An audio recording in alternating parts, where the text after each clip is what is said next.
Bonjour, Yanina Koti, voilà le vidéo qui a attendu assez longtemps. Je vais parler des manipulations, les techniques de manipulation où on utilise la programmation neurolinguistique, la PNL. Je précise tout de suite, je n'ai rien contre la PNL. C'est un tout petit peu comme le marteau. On peut taper et construire la maison en enfonçant les clous. On peut blesser quelqu'un et on peut tuer quelqu'un. Alors, quelles sont les techniques de manipulation le plus utilisées par les manipulateurs professionnels? Je souligne, c'est les manipulateurs qui ont appris les techniques par les livres, les séminaires et qui l'utilisent pour obtenir ces buts. Alors, la première, c'est le partenaire idéal. En fait, à un moment à l'autre, après la rencontre, vous pensez, mais il est tout de ce que j'ai rêvé. Nous sommes tellement faits l'un pour l'autre. On est tellement semblables. C'est l'homme, femme de mes rêves. On est tellement de points communs. Il aime la même musique, il aime la même nourriture, les mêmes films, les mêmes livres, les mêmes types de loisirs, le même sexe, le même type de sexe. Il même parle avec mes mots. En fait, le manipulateur, le mot-clé, tout recopie. Il doit être première alerte parce que j'ai lu une phrase, je n'arrive pas à citer de qui vraiment, qu'il n'y a pas de ressemblance idéale, il y a des masques idéaux.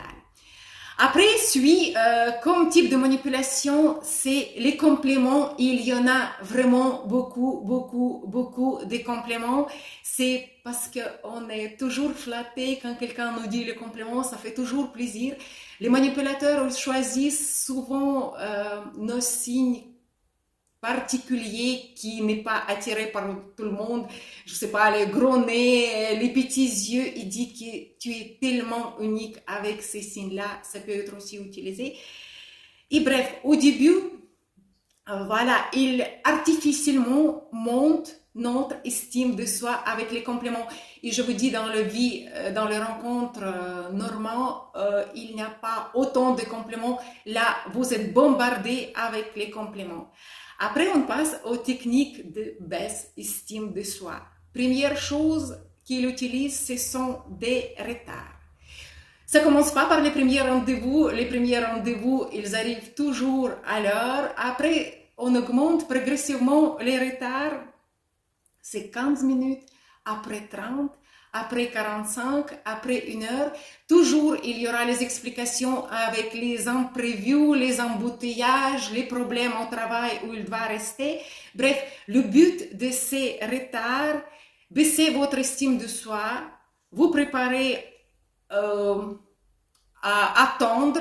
En fait, cette technique utilisée pas que dans les relations hommes-femmes, cette technique utilisée souvent et dans le monde d'affaires, qui attend, il est en rang plus bas.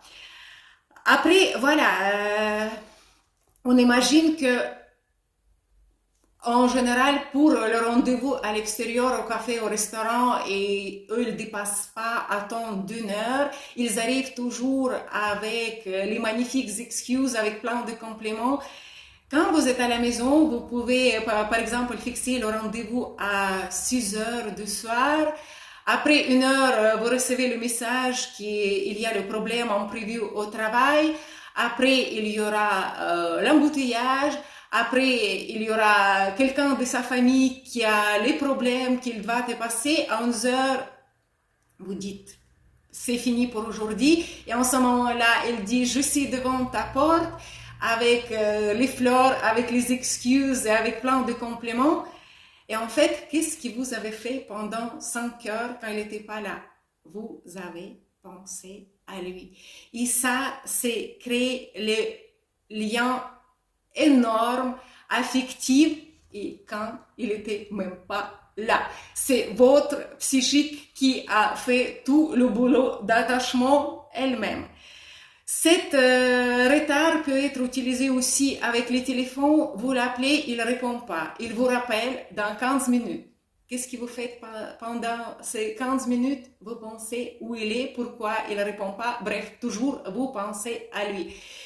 Voilà, les messages aussi, vous écrivez le message, il ne répond pas pendant 24 heures, qu'est-ce que vous faites? Vous pensez à lui. Voilà pourquoi on arrive gentiment vers la manipulation suivante qui est indisponibilité. Alors, ça peut être constant, ça peut être périodique. Le manipulateur, il est toujours présent dans votre tête, mais très, très, très rarement dans votre vie. Il va se présenter comme l'homme très, très, très occupé, qu'il doit faire 1000 choses et vous commencez à inventer les moyens pour gagner ces disponibilités. Voilà, ça c'est aussi, il crée les liens d'attachement très très forts. Et après, il peut même utiliser cet moyen en disponibilité pour vous punir quand il n'obtient pas ce qu'il veut de vous. La manipulation suivante s'appelle la carotte. Avec ça, il peut vous faire endurer plein de choses. Je vais vous donner des exemples. Par exemple, quand je vais développer entreprise, on va se marier. Quand je vais changer le métier, on va vivre ensemble. Quand j'obtiendrai le prix de Nobel, on peut avoir les enfants. Quand j'atteindrai un certain niveau de revenus, nous partirons en vacances.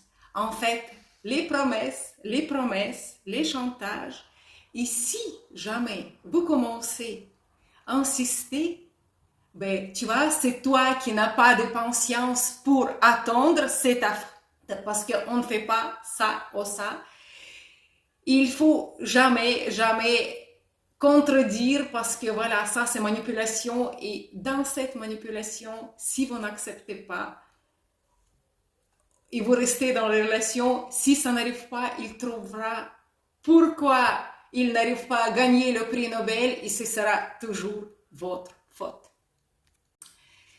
La méthode suivante utilisée par le manipulateur, vous devez gagner le sexe comme le prix gagnant. Comment ça se passe? Déjà, je vais préciser que le sexe pour le manipulateur, c'est ni sentiment, ni rien relationnel, même je pense que rien sexuel, c'est le moyen de manipulation. Au début de la relation, il vous offre le sexe les nuits inoubliables. Après, il les enlève à cause de votre désobéissance ou comme il considère mauvais comportement. La dernière étape consiste que une fois vous avez fait comme il veut, que là-bas vous pouvez avoir le sexe avec lui. Il cultive le sentiment de culpabilité et il vous force à faire plus en plus d'efforts pour avoir le sexe. Et voilà, le sexe à présenter uniquement comme mérite pour l'obéissance. Alors, comme suivant les méthodes, c'est les compléments qui contiennent éléments positifs et négatifs. Par exemple, j'aime beaucoup ta robe, tu as l'air tellement mince. Bref, pourquoi porter cette robe longue quand tu as si belles jambes? La femme n'est pas vexée, mais elle se sent moins en confiance. Et bref, quand on estime de soi, notre estime de soi baisse, tout de suite le statut de manipulateur augmente. Après, il y a les accents sur les imperfections. Si tu perds 5 kilos, tu seras parfait. Si tu te coupes, tu tends les cheveux, ce sera vraiment idéal. Là, le but du manipulateur est de contrôler votre estime de soi. Et si vous essayez de lui plaire, pour lui, ça signifie que voilà, il a ce contrôle et moi, je peux vous dire, il y a plein d'exemples quand les femmes, ils changent les couleurs de cheveux, ils coupent les cheveux, ils perdent les poids, ils changent son code vestimentaire et le manipulateur continue dans sa démarche parce que pour lui, ça c'est le moyen de contrôler votre estime de soi. Là, comme méthode de manipulation, on va parler de l'intelligence. Qu'est-ce que ça veut dire? Ça veut dire que de temps en temps, il va utiliser les mots peu courants, incompréhensibles dans son vocabulaire. Souffrez-vous d'orthophobie? J'ai de la destinée d'aujourd'hui. En entendant ça, on pense que c'est une personne très intelligente et en fait, on sera inconsciemment d'accord avec tout ce qu'il dit parce que notre inconscient dit il connaît les choses, il utilise les mots et en fait souvent il ne connaît pas le sens des mots, il utilise les mots rares pour que vous le preniez par une personne intelligente. Et deuxième côté de cette médaille, il est intelligent et moi, non, je ne suis pas intelligente parce que je ne connais pas ces mots-là. Voilà, prochaine manipulation qui fait baisser votre estime de soi, c'est comparaison avec ses ex. Voilà, il y avait toujours une ex qui permettait les choses dans le sexe qui vous faites pas. Il y avait toujours les ex qui cuisinaient mieux. Il y avait toujours les ex qui avaient les choses dans le comportement que vous ne permettez pas faire.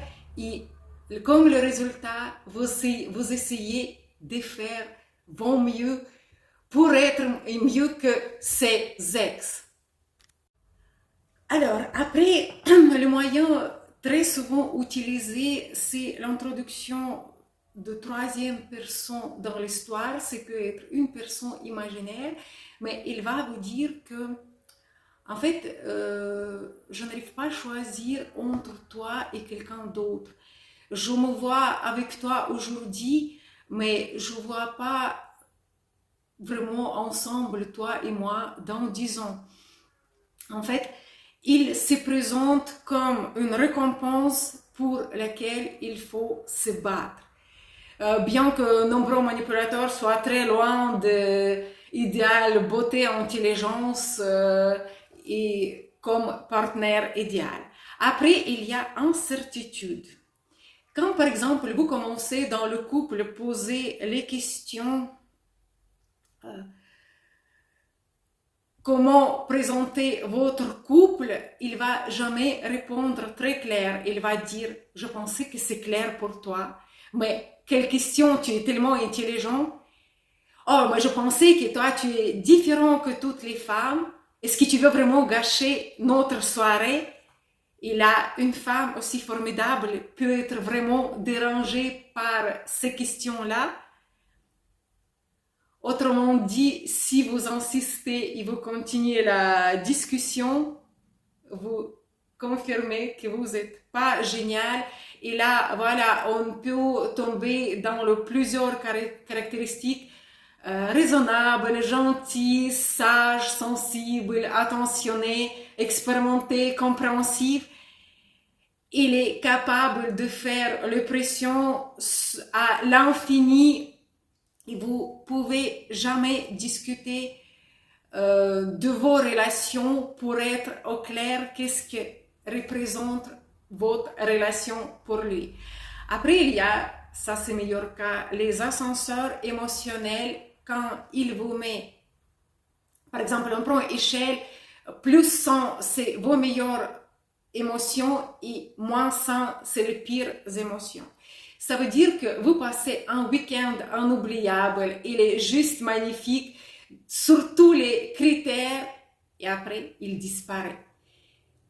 Il ne répond pas à vos messages, il ne répond pas à vos appels, il n'y a pas de raison et pas d'explication. Qu'est-ce que vous commencez être dans le sentiment de culpabilité, chercher désespérément qu'est-ce que vous avez fait et qu'est-ce qui provoquait son comportement. La méthode de manipulation qui s'appelle la douche froide ou l'aiguille, c'est selon les psychologues, psychiatres qui décrivent. En fait, ce sont des méthodes quand vos émotions, le plus haut, plus attendu, chutent au plus bas sur l'échelle émotionnelle.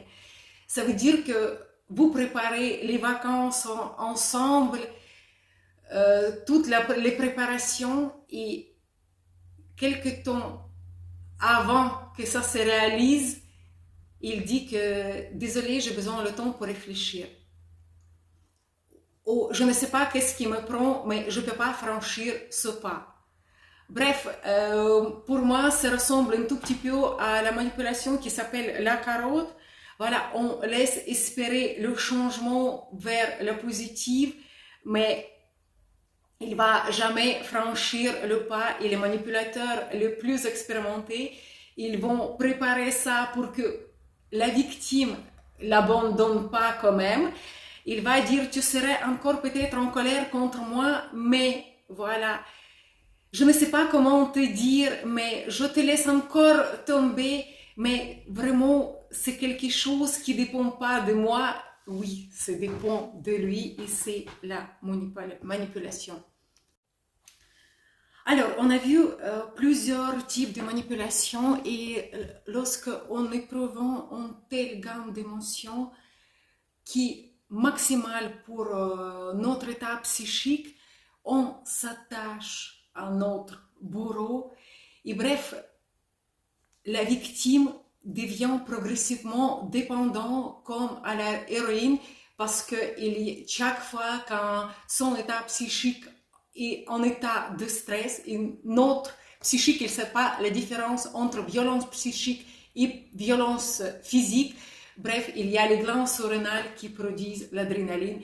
Et moi, je dis à partir de 3-6 mois dans ces relations, les femmes deviennent dépendantes comme à n'importe quelle drogue. Après, voilà, comme nous, les gens normaux, on commence à chercher la logique dans le comportement des manipulateurs.